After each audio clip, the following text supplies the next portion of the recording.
मुख्यमंत्री जी का।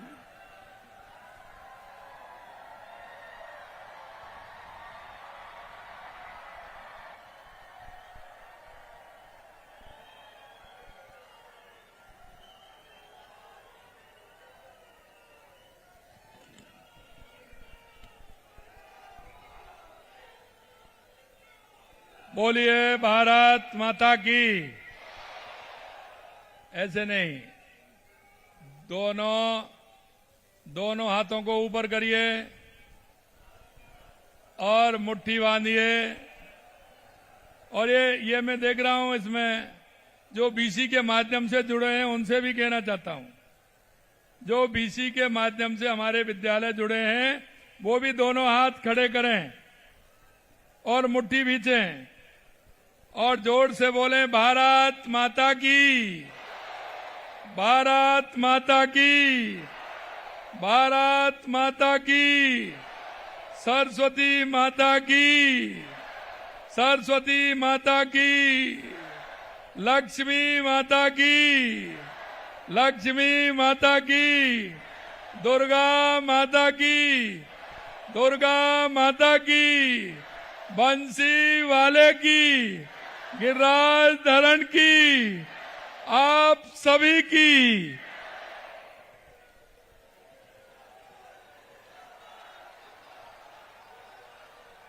आज के इस युवा संवाद एवं मेगा पीटीएम के लिए इस कार्यक्रम में मंच पर विराजमान कैबिनेट में मेरे साथी और उप मुख्यमंत्री डॉक्टर प्रेमचंद बैरवा जी, हमारी जयपुर की सांसद श्रीमती मंजू शर्मा जी, हमारे जयपुर ग्रामीण के हमारे सांसद सम्मानीय श्री राव राजेंद्र सिंह जी, सिविल लाइन के हमारे विधायक गोपाल शर्मा जी, प्रदेश के उपाध्यक्ष भाई मुकेश धाजी जी, युवा मोर्चा के अध्यक्ष भाई शंकर गौरा जी, अतिरिक्त मुख्य सचिव कुलदीप राका जी और स्कूल शिक्षा के सचिव भाई कृष्ण कुणाल जी और मेरे सामने बैठे सभी अभिभावक, सभी शिक्षक और इस राजस्थान को गति देने वाले मेरे छात्र और छात्रा बहनों और भाइयों, सबसे पहले तो मैं आप सभी को, क्योंकि आज बसंत पंचमी है और ये बसंत पंचमी मां सरस्वती की आज हम आराधना करते हैं। मैं मां सरस्वती के चरणों में प्रणाम करता हूं और आप सभी को बहुत बहुत बधाई देता हूं, आप सभी को नमस्कार करता हूं, आपका अभिनंदन करता हूं, आपका वंदन करता हूं और सभी को मैं प्रणाम करता हूं।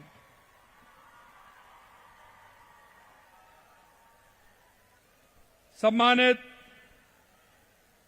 सभी हमारे शिक्षकगण, अभिभावकगण, ये बड़ा सुखद दिन है आज। और सुखद दिन किस लिए? क्योंकि आज बसंत पंचमी के पावन पर्व पर हम मेगा पेटीएम एवं युवा संवाद के आयोजन के साथ ही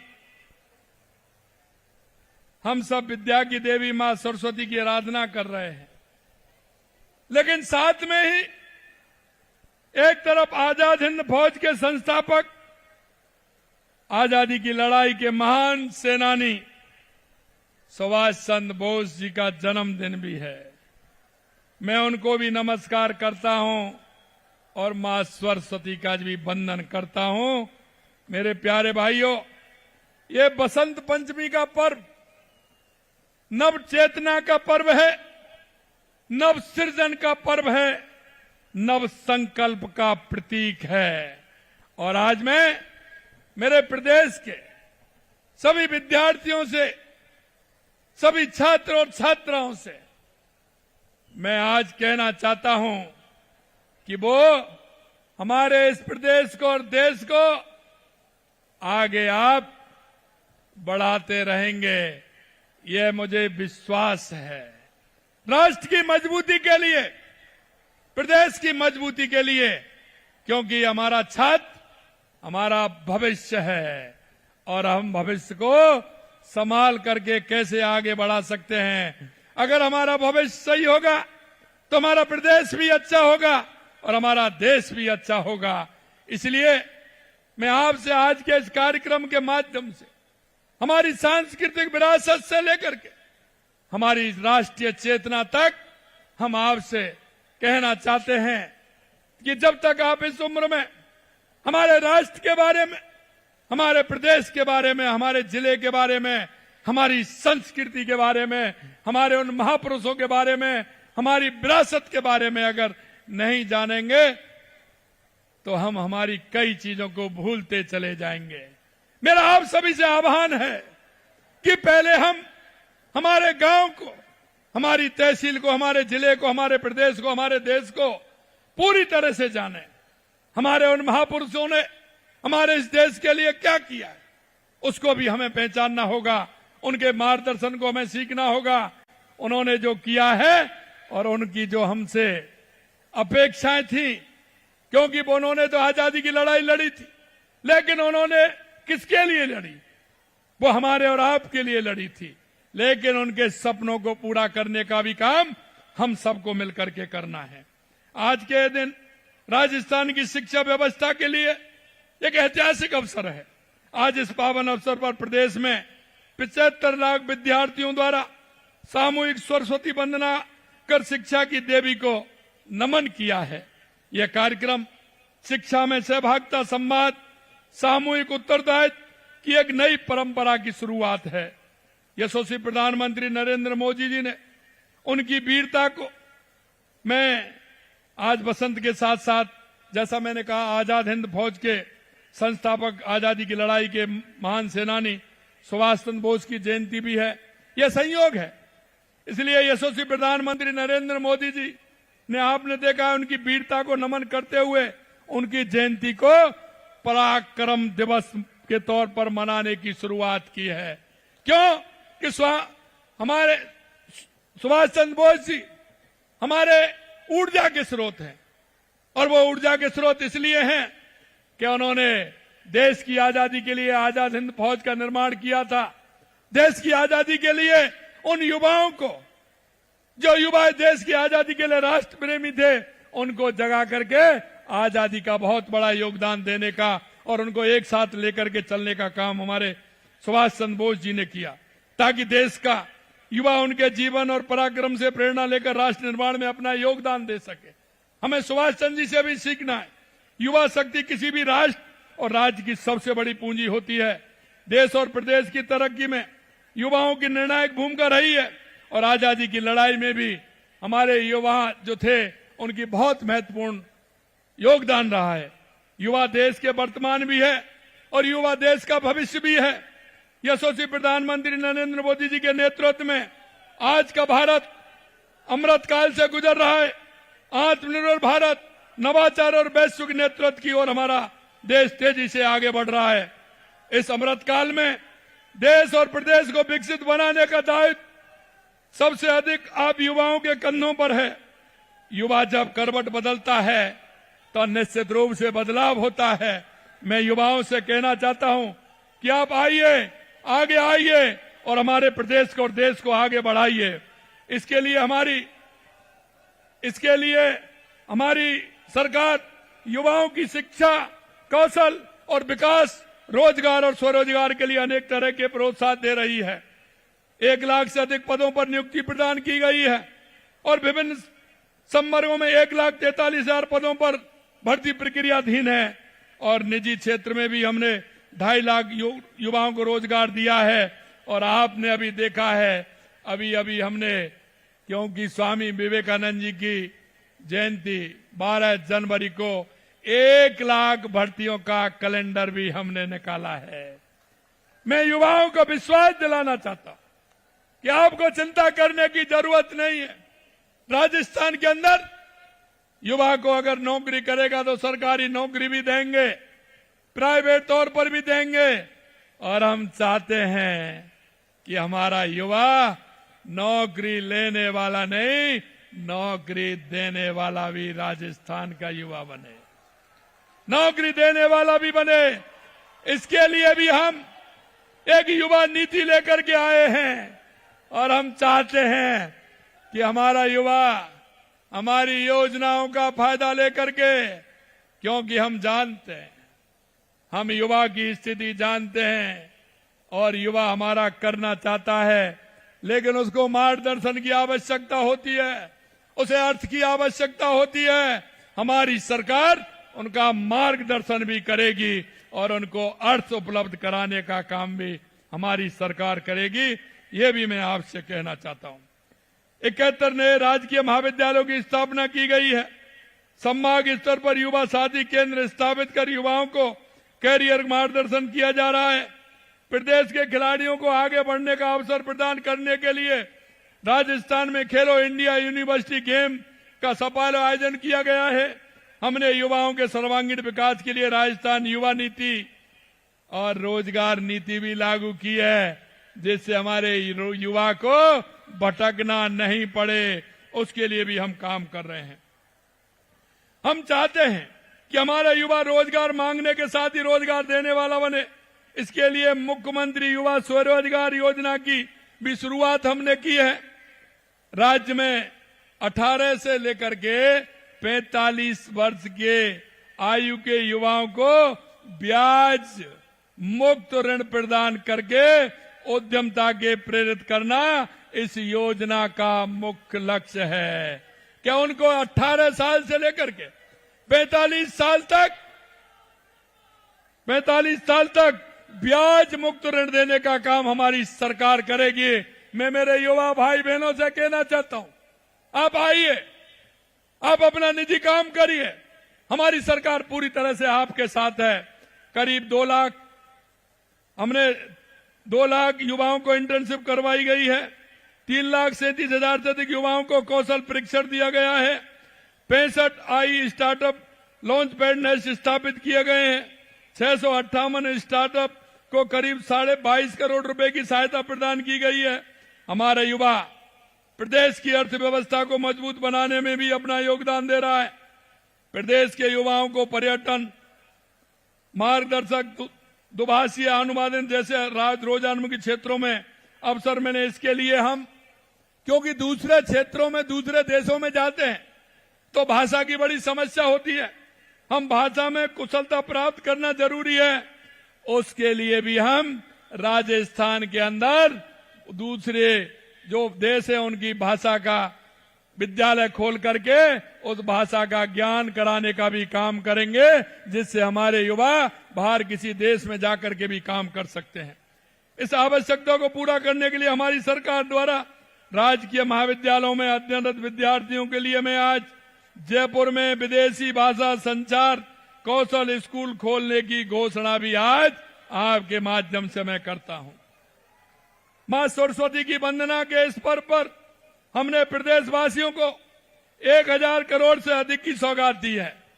और मैं आपसे कहना चाहता हूं, क्योंकि देश के यशस्वी प्रधानमंत्री नरेंद्र मोदी जी के नेतृत्व में हमारी देश के अंदर, कहते हैं कितनी जातियां, हमारे प्रधानमंत्री जी कहते हैं 4 जातियां हैं। और वो 4 जातियां कौन सी हैं? हमारा किसान, हमारा युवा, हमारी महिला और हमारा गरीब मजदूर। उसके लिए लगातार हम काम कर रहे हैं। कल हमने 1600 करोड़ रुपए का हमारे किसान भाइयों को अनुदान देने का काम किया, किसान सम्मान निधि देने का काम किया। उसको हमने भावांतर का पैसा भी दिया है।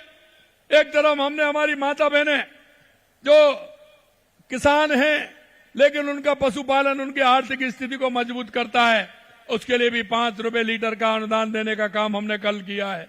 हम चाहते हैं हमारा गरीब जो अंतिम पंक्ति में बैठा है, हमारा किसान मजदूर, हमारा युवा, हमारी महिला, वो सब आगे आए। और इसलिए हम कहना चाहते हैं मेरे भाई और बहनों, हम राजस्थान को वो राजस्थान बनाना चाहते हैं जो रोजगार के लिए कहीं दूसरी जगह नहीं जाए। हमारे राजस्थान के अंदर या तो वो अपना रोजगार करे, खुद का काम करे, या उसको रोजगार मिले, और रोजगार भी ऐसा मिले जो अपने बच्चों को और अपना जीवन ठीक प्रकार से पालन कर सके। मैं आपसे ये भी कहना चाहता हूं, देवी स्वरूप बालिकाओं को सशक्त बना रहे, उन्हें आगे बढ़ने का हौसला देने के लिए आज 3,34,000 बालिकाओं को 130 करोड़ रुपए की साइकिलों को निःशुल्क वितरण किया गया है। लगभग 3 लाख से अधिक बालिकाओं को डीबीटी के माध्यम से 127 करोड़ रुपए दिए गए हैं। लगभग 4,40,000 विद्यार्थियों को 53 करोड़ रुपए ट्रांसपोर्ट वाउचर के माध्यम से प्रदान किए गए हैं। इन सभी सुविधाओं से बच्चों की शिक्षा की राह सुगम होगी और वे सुनहरे भविष्य की ओर बढ़ पाएंगे। आज बेटियां हर क्षेत्र में आगे बढ़ रही हैं और मैं उनके अभिभावकों को विशेष तौर पर कहना चाहूंगा कि उन्हें हर कदम पर यह एहसास कराएं कि वे किसी पर निर्भर रहने के लिए नहीं, बल्कि समाज का नेतृत्व करने के लिए हैं। हमारी सरकार बालिकाओं के जन्म से लेकर के शिक्षा तक, शिक्षा से लेकर आजीविका तक और आजीविका से लेकर सम्मानजनक और सुरक्षित और आत्मनिर्भर जीवन तक हर कदम पर हमारी सरकार साथ है। प्रदेश की हर बेटी हमारी लाडो है। बेटी के जन्म, उनकी शिक्षा, उसके भविष्य को सुरक्षित करने के लिए हमने लाडो प्रोत्साहन योजना शुरू की है। अब हमने इसके तहत दी जाने वाली राशि को 1 लाख रुपए से बढ़ा करके वो भी हमने 1.5 लाख रुपए कर दिया है। योजना के तहत 6 लाख से अधिक बालिकाओं को प्रथम किस्त का लाभ दिया जा चुका है। आज दी गई साइकिलों सहित अब तक 11,30,000 साइकिलें और करीब 40,000 स्कूटियां हमारी बेटियों को दी जा चुकी हैं। 1,64,000 महिलाओं और बालिकाओं को बेसिक कंप्यूटर, अकाउंट और स्पोकन इंग्लिश जैसे प्रशिक्षण निःशुल्क उपलब्ध कराए गए हैं। मुख्यमंत्री नारी शक्ति कौशल सामर्थ्य योजना के तहत 12,000 से अधिक महिलाओं एवं बालिकाओं को रोजगार परक शिक्षण दिया गया है। हमारी सरकार प्रदेश में शिक्षा व्यवस्था को बेहतर बनाने के लिए निरंतर नई नीतियां, योजनाएं, नवाचार के साथ काम कर रही है। आज राजकीय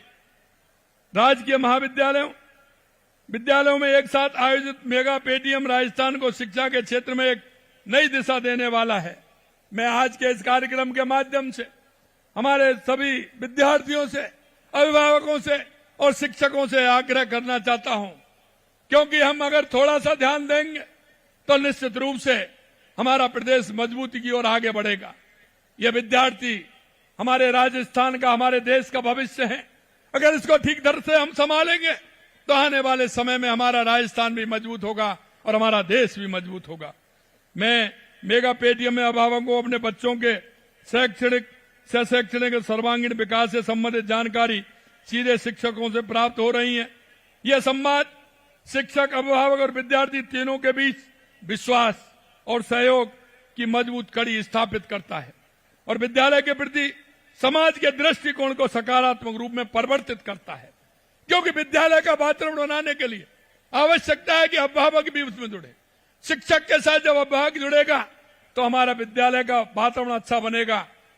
विद्यार्थियों के अंदर एक जिस भावना के साथ विद्यार्थी उस विद्यालय में काम करता है, उसके संस्कार अच्छे आएंगे, उसके संस्कार जीवन भर उसको सम्मान के रूप से जाने जाएंगे। मेरे भाई और बहनों, मैं इतना कहना चाहता हूं, क्योंकि जो हमारा विद्यार्थी है वो एक कच्चे घड़े की तरह होता है और वो कच्चे घड़े की तरह होता है। शिक्षक और अभिभावक का दायित्व बनता है कि उस कच्चे घड़े को जो रूप आप देना चाहते हैं मेरे भाइयों, वो रूप आप दे सकते हैं। आप उसको क्या बनाना चाहते हैं मेरे विद्यार्थी को, ये अगर शकल बदलने का काम करेगा तो मेरा अभिभावक करेगा, मेरा शिक्षक करेगा और उसको राष्ट्र की उन्नति में योगदान होगा।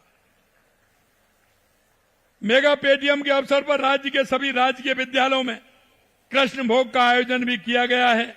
यह पहल विद्यार्थियों को हमारी सांस्कृतिक परंपराओं से जोड़ने के साथ साथ विद्यालयों में सामूहिक सहभागिता, आत्मीयता, सकारात्मक वातावरण को और सुदृढ़ करती है।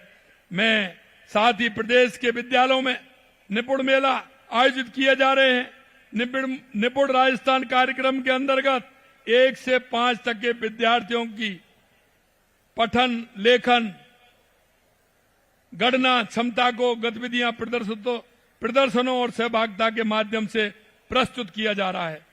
इससे अभिभावकों को अवसर मिल रहा है कि वे अपने बच्चों को सीखने की प्रवृत्ति को प्रत्यक्ष रूप से समझ सकें और शिक्षा प्रक्रिया से गहराई से जुड़ सकें।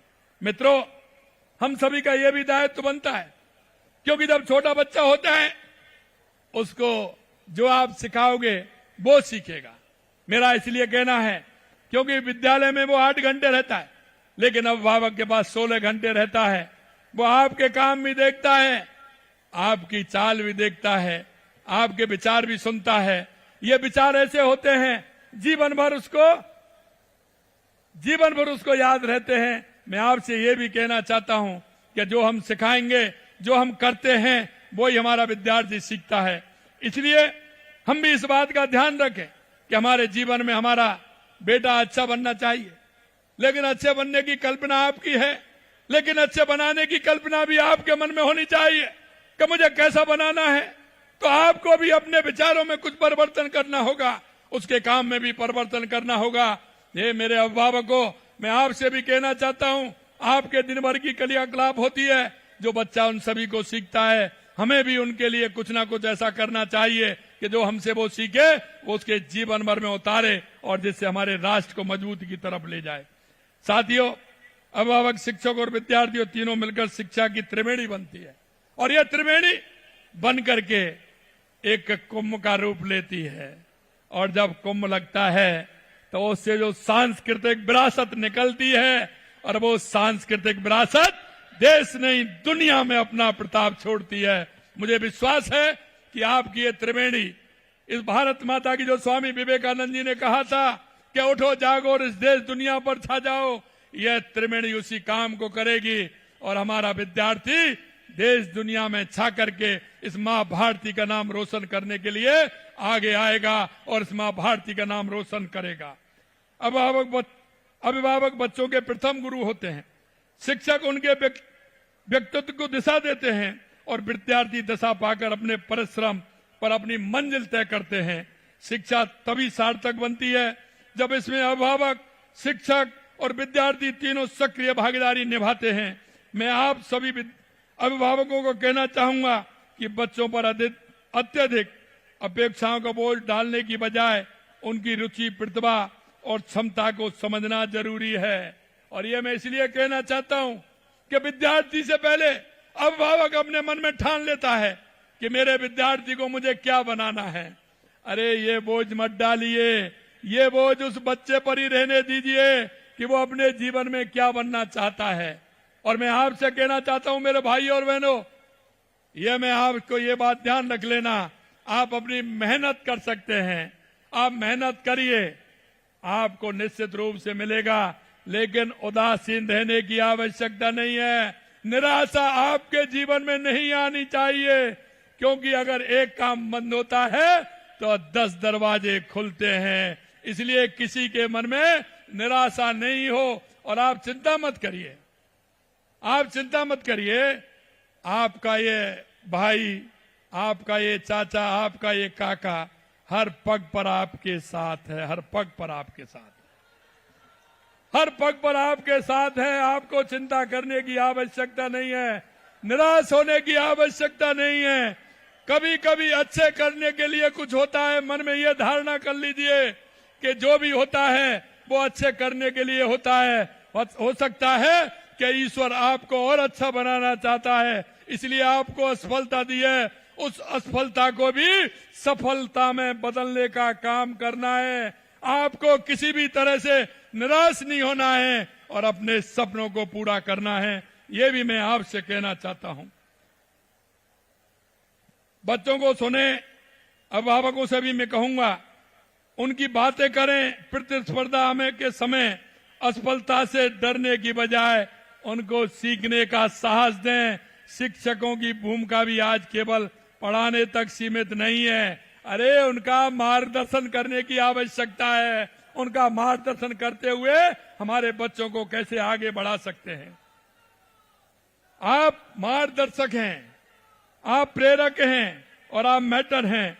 एक आत्मनिर्भर राष्ट्र की नींव तैयार करने में आपकी बहुत बड़ी भूमिका है। इसलिए बार बार मैं अभिभावक और शिक्षकों से कहना चाहता हूं कि राष्ट्र का निर्माण करने वाले मेरे गुरु हैं, मेरे शिक्षक हैं।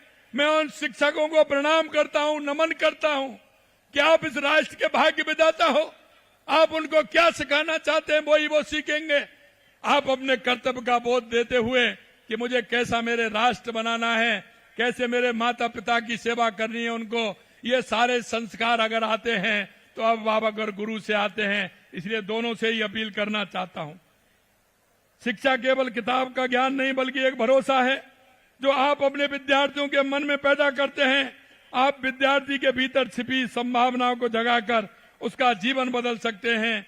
एक साधारण विद्यार्थी के भीतर आत्मविश्वास का संचार कर उसे असाधारण सफलता की ओर मोड़ सकते हैं। क्योंकि जो निराशा है उसको एक अच्छी सफलता आप दिला सकते हैं और उसको सफलता दिलाने का श्रेय आपको ही जाता है। प्रिय विद्यार्थियों, आप सभी में कोई ना कोई असाधारण क्षमता छिपी हुई है। हर विद्यार्थी के अंदर कोई ना कोई क्षमता है। उस क्षमता को भी पहचानना होगा। उसे पहचानिए, मेहनत और अनुशासन और मूल्यों के साथ आगे बढ़िए। आज आपके माता पिता और शिक्षक यहाँ साथ बैठे हैं। ये दुनिया की सबसे मजबूत टीम है जो आपकी जीत के लिए काम कर रही है। कोई दूसरा नहीं कर सकता। आपके माता पिता और शिक्षक इस काम को कर सकते हैं और वो टीम आपके पास है। उनका सम्मान करिए। एक बार नहीं, 2 बार नहीं। अगर समझ में नहीं आता है तो 100 बार पूछिए, लेकिन जब तक संतुष्टि नहीं हो जाए, जब तक आपको भी नहीं छोड़ना है, बार बार पूछना है। जब आप संतुष्ट हो जाएं, उसके बाद आपका काम आगे बढ़ेगा। उनकी बातें आपको अनुशासन का बोझ लग सकती हैं क्योंकि यह दुनिया की सबसे मजबूत टीम है। लेकिन आपको विद्यार्थियों से भी कहना चाहता हूं कि उनकी बातें आपको अनुशासन का बोझ लग सकती हैं। वो बोझ नहीं है जो हमारे गुरु और हमारे अभिभावक कहते हैं, क्योंकि यह त्रिवेणी है और इस त्रिवेणी में उतना ही चलना होगा सभी को।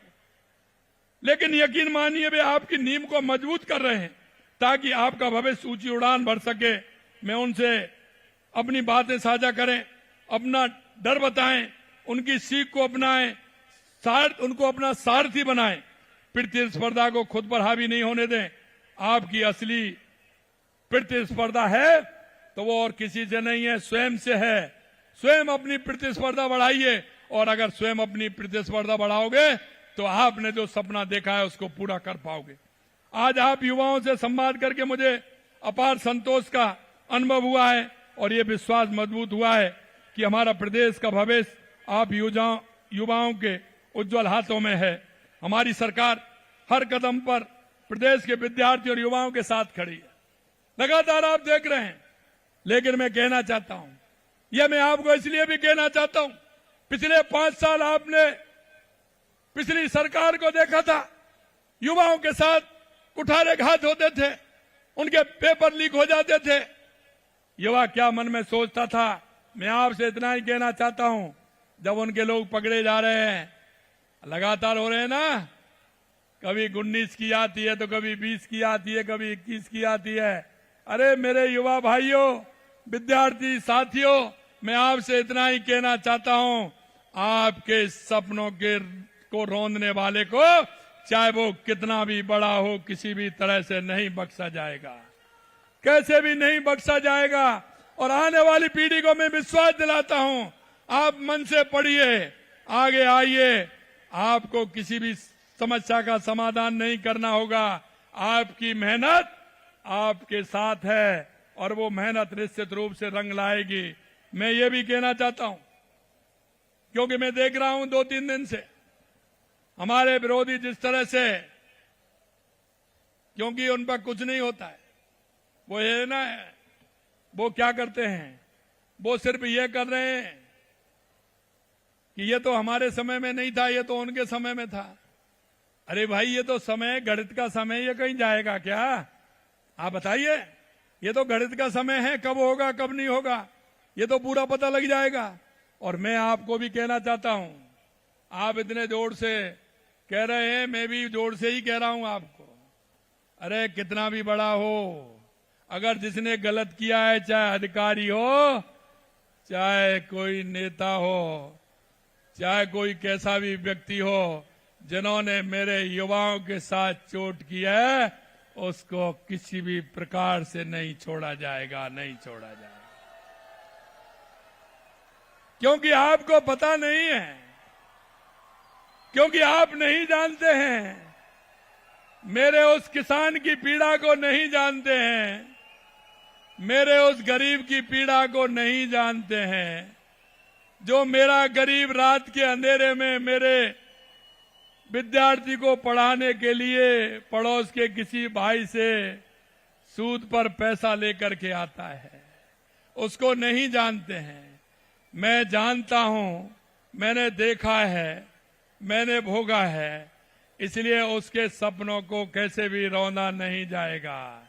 मेरे किसान और मजदूर के वो विद्यार्थी जिन्होंने सपना देखा है अपने माता पिता की सेवा का, माता पिता के सहयोग करने का, उनके सपने जब रौंद जाते हैं तो उनके माता पिता भी रोते हैं और वो विद्यार्थी भी रोता है कि मेरे सपनों को किस तरह से उन्होंने कुचला है। मैंने तो खूब मेहनत की थी, लेकिन मुझे पता नहीं था ये OMR सीट में इतना परिवर्तन हो जाएगा। ए मेरे भाइयों, मैं आपके दुख को समझता हूं और इसलिए मैं बार बार कहता हूं, और मेरे को जब ये बात आती है, आपको तो आती होगी कि नहीं आती होगी, लेकिन मैं बहुत सोचता हूं और सोच करके ही मैं ये कहता हूं कि आप बयान कैसे भी देते रहिए, लेकिन जब गलत किया है तो भुगतना पड़ेगा, हर कीमत पर भुगतना पड़ेगा, किसी को कोई छूट नहीं है। मेरे भाई और बहनों, आप पूरी लगन और मेहनत के साथ पढ़ाई करें, नवाचार करें और सरकार की आपके लिए चलाई जा रही योजना का लाभ उठाकर अपने सपनों को साकार करें। और मैं यही कहना चाहता हूं, आप चिंता मत करिए, आपका ये सेवक, ये आपका भाई, आपका चाचा, आपका काका हर समय आपके साथ खड़ा है, कोई चिंता करने की जरूरत नहीं है। एक बार मैं पुनः आपको बसंत पंचमी की शुभकामनाएं देता हूं और मैं आपसे यही कहना चाहता हूं, आज हमारे नेताजी सुभाष चंद्र बोस की जयंती भी है। हम युवाओं को उन्होंने मार्गदर्शन दिया है, स्वामी विवेकानंद जी से प्रेरणा लें और अपने जीवन को सफल बनाएं और अपनी संस्कृति और विरासत का ध्यान में रखते हुए आगे हम काम करें। यही मुझे आप सभी से कहना है। मैं कामना करता हूं कि हमारे देश और प्रदेश के लोग मां सरस्वती की असीम कृपा हो और हमारा देश पुनः बुश गुरु की रूप में प्रतिष्ठित हो और हम दुनिया में हमारा भारत सर्वश्रेष्ठ बने और सर्वश्रेष्ठ बनते हुए दुनिया में हमारे भारत की पहचान हो और हमारे भारत के नागरिकों की पहचान हो। और मैं एक विश्वास दिलाना चाहता हूं, देश के यशस्वी प्रधानमंत्री नरेंद्र मोदी जी के नेतृत्व में मैं आपको यह विश्वास दिला सकता हूं कि आने वाले समय में भारत दुनिया का पहला देश होगा, यह भी मैं विश्वास दिलाता हूं। आप सभी यहां जुड़े हैं, BC के माध्यम से हर जिला, हर विद्यालय जुड़ा है। मैं उन सभी को, अभिभावकों को, शिक्षकों को और विद्यार्थियों को बहुत बहुत धन्यवाद देता हूं। आप सभी को बहुत बहुत धन्यवाद। जय हिंद, जय भारत, जय राजस्थान। बहुत बहुत धन्यवाद माननीय मुख्यमंत्री महोदय का। बहुत ही आत्मत्व भरा और हम सबको बहुत ही राजस्थान की प्रगतिशील योजनाओं का परिचय देते हुए मैं आप सभी से अब अनुरोध करूंगी कार्यक्रम समापन की ओर।